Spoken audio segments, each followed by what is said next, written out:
Adventures with Abuela. Adventures with Abuela. Focus question. How do Abuela's clues enhance the family's adventure? Special delivery.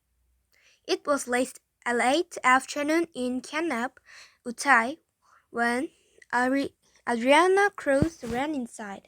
Holding a large envelope, she exclaimed, "It's the letter from Abuela." Her brother Rob looked up from the book he was reading. "Get Mom and Dad," he said. "They'll want to open it right away." Their little sister Emily put her hands on her hips, looking puzzled. "Abuela sends us stuff all the time. What's the big deal?"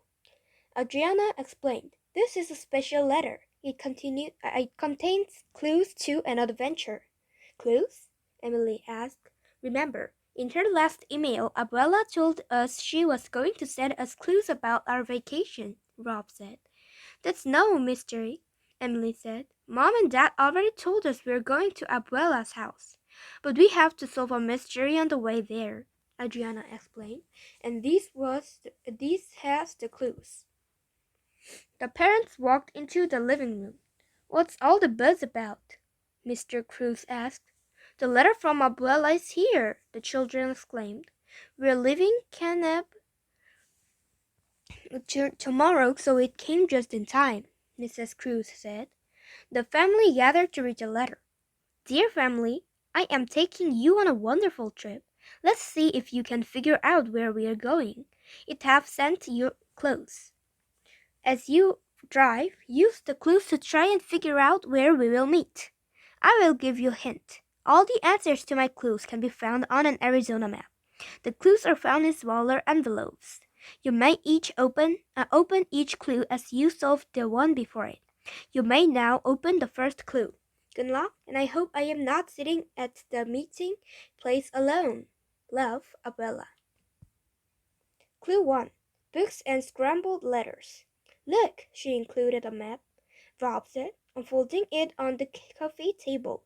"I think these are the clues," Emily said, pointing to a bunch of envelopes held together with a rubber band. Mr. Cruz held up a sealed envelope. "We are supposed to open this one first," he said. As he opened the envelope, he pulled out the paper and read, "Clue 1.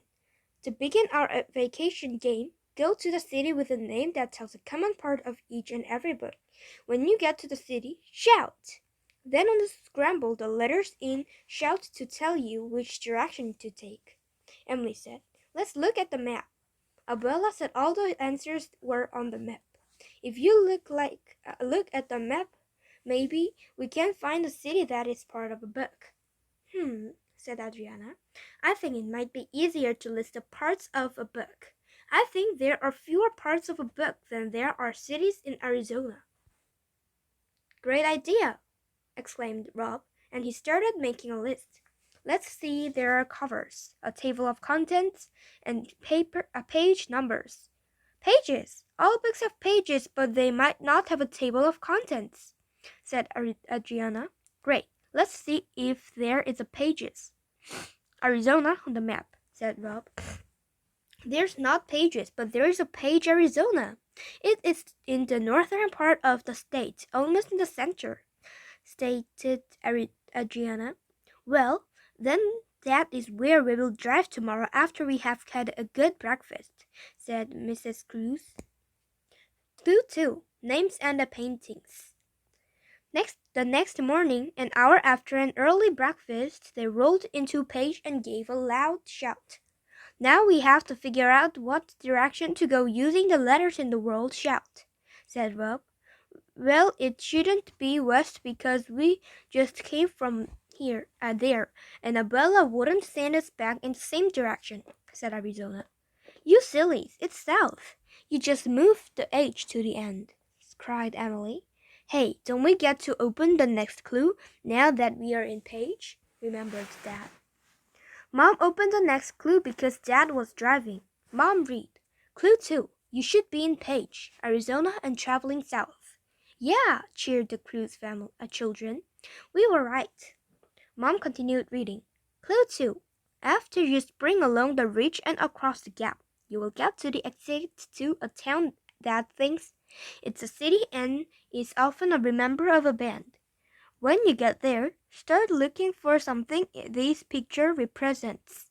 When you are traveling through it, open clue 3. It's a drawing of a paintbrush and a cactus, Adriana said. But what does it mean? Let's look at the map. I don't see any cactus, and certainly there are no paintbrushes. Read the clue again, Mom, asked Rob. Mom read the clue again and said, Oh, I just noticed that spring, ridge, and gap are all capitalized. That means they might be the name of something. All place names are capitalized. Adriana opened the map. Here it is. Highway 89. We are supposed to drive south on Highway 89. Let me see, said Rob as he grabbed the map. Look, Highway 89 goes through Peter Springs, Cedar Ridge, and the Gap. Places just like Mom thought. Good. Then 89 must be the right road, said a relieved Dad. What about that town that thinks it's a city and is often a member of a band? What the heck does that mean? Said Rob. I've got it. It's Tuba City. I see from the map legend that Tuba City is really a town, and I know that tubas are musical instruments in bands. Clue 2. Towns and flags. Several hours passed as the children searched every billboard, sign, and building along Highway 89 for something that matched the drawing. They had passed the exit to Tuba City and were starting to get nervous. Maybe we missed it, said Adriana. I don't think so, said Mom. But just look out the window. Aren't these rocks beautiful? It's almost as if it is someone painted them with a rainbow. Painted with a paintbrush? Asked Emily. Just then Adriana saw a sign painted desert. That's it, she cried. Emily, you are a genius. Paintbrush and cactus. We are in the painted desert. Mom, open the next clue and let's see if we are right. Mom read. Clue 3. You should have passed Peter Springs. Cedar Ridge, the Gap, at the Tuba City exit. Now you should be traveling along the painted desert. The children all screamed. Yes, Mom continued.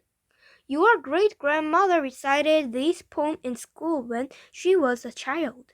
When you reach the Arizona City, it reminds you of. Call me on the phone. Oh, flake of our onion. Oh, flake of our onion, to you will be true.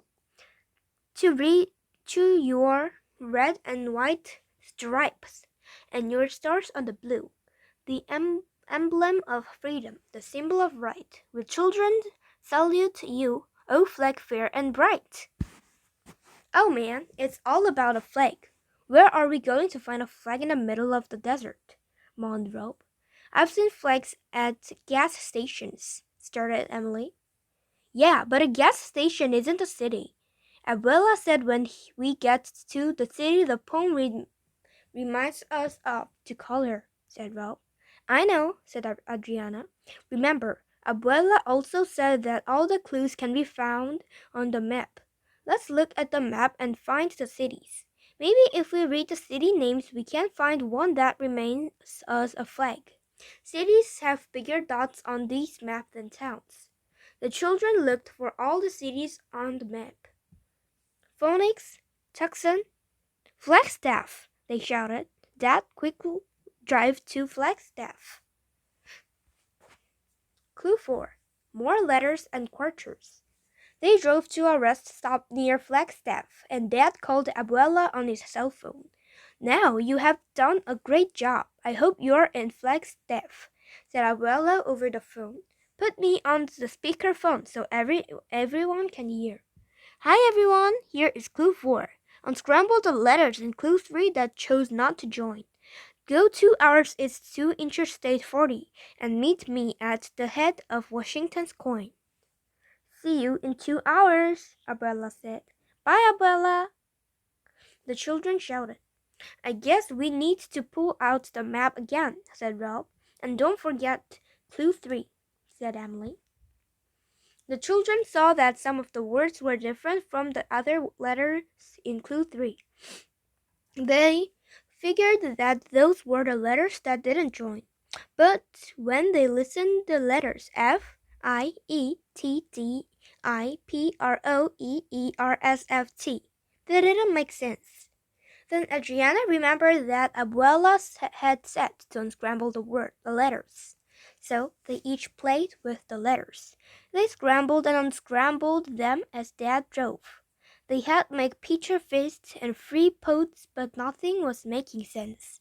Then Dad reminded them of the map. We are driving 2 hours east on I-40. Maybe you can use the scale of miles on the map to figure out how far 2 hours driving would be and see if something near that spot has the letters you listed. Well, it's about 60 miles from Flagstaff to Winslow, said Rob. That means it is about an hour because cars travel about 60 miles on an hour. Another hour or 60 miles from there puts us at a place called the Petrified Forest, said Adriana. That's it, cried Rob. Abuela is meeting us at the Petrified Forest. That has all the right letters. But according to this map, the forest is huge. How are we going to find Abuela in a forest? Cried Emily. She said to meet her at Washington's Head, Adriana remembered. Maybe there's a statue there. Wait, didn't she say something about a coin? Washington's Head is on a quarter, isn't it? Quarters are even smaller than heads, cried Rob. Well, Mom said, I believe Abuela's words were at the head of Washington's coin. Perhaps you need to look at the map again. Adriana read aloud the spots labeled inside the petrified forest. Pintado Point, Kachina Point, the park headquarters, and Newspaper Rock. Wait, cried Rob. That's it, the park headquarters. We'll meet Abuela at the park headquarters inside the petrified forest. Soon the Cruz family pulled into the parking lot at Petrified Forest Park headquarters. The children scrambled out of the car. They found Abuela cheerfully talking to a park ranger. There's my family now, said Abuela. I thought you'd never get here. Never? That was the shortest drive ever, said Emily. Well, let's go find out about petrified forests, said Abuela. The Cruz family knew they were off on yet another adventure with Abuela.